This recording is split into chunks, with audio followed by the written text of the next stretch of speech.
Hello, അപ്പം നമ്മളിന്ന് ഉണ്ടാക്കാൻ പോകുന്ന ഒരു സ്ട്രീറ്റ് സ്റ്റൈൽ എഗ്ഗ് ദോശയാണ്. ആദ്യം തന്നെ നമ്മൾ ദോശ ബാറ്റർ ഒഴിക്കുന്നുണ്ട്.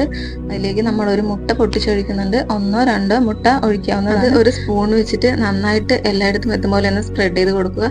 അതിലേക്ക് ഉണക്കമുളക് ക്രഷ് ചെയ്തതും കൂടി ഇട്ട് കൊടുക്കുക. മല്ലിയില, കറിവേപ്പില അരിഞ്ഞത്, അതുപോലെ ഒരു വലിയ ഉള്ളി അരിഞ്ഞതും കൂടെ ഇട്ട് കൊടുക്കുന്നുണ്ട്. അതിലേക്ക് പിന്നീട് ഇടുന്നത് ചിക്കൻ മസാലയാണ്. നമ്മളുടെ എരിവിനും ഇഷ്ടത്തിനും അനുസരിച്ചിട്ട് നമ്മൾക്ക് ചിക്കൻ മസാല ആഡ് ചെയ്യാവുന്നതാണ്. ഞാൻ കുറച്ച് അധികം തന്നെ ഇടുന്നുണ്ട്, കാരണം എനിക്ക് സ്പൈസി ഫുഡുകൾ ഒരുപാട് ഇഷ്ടമാണ്.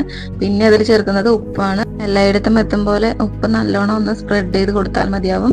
ഇത് ഒരുപാട് നേരമൊന്നും വേവിക്കേണ്ട ആവശ്യമില്ല. 1 മിനിറ്റോളം ഒന്ന് അടച്ചു വെച്ച് വേവിക്കുക. 1 മിനിറ്റിന് ശേഷം അതൊന്ന് തുറന്ന് നോക്കുക. അതിനുശേഷം അത് ഒന്ന് മറിച്ചിട്ട് കൊടുക്കുന്നുണ്ട്. മറിച്ച് കൊടുത്ത ശേഷം ഒന്നുകൂടി അടച്ചു വെച്ച് 1 മിനിറ്റ് കൂടി വേവിക്കുക. അതിനുശേഷം ചൂടോടുകൂടി തന്നെ പ്ലേറ്റിലേക്ക് സെർവ് ചെയ്യുക. അത് തീർച്ചയായും ട്രൈ ചെയ്ത് നോക്കണം, എന്തായാലും ഇഷ്ടപ്പെടും. Thank you.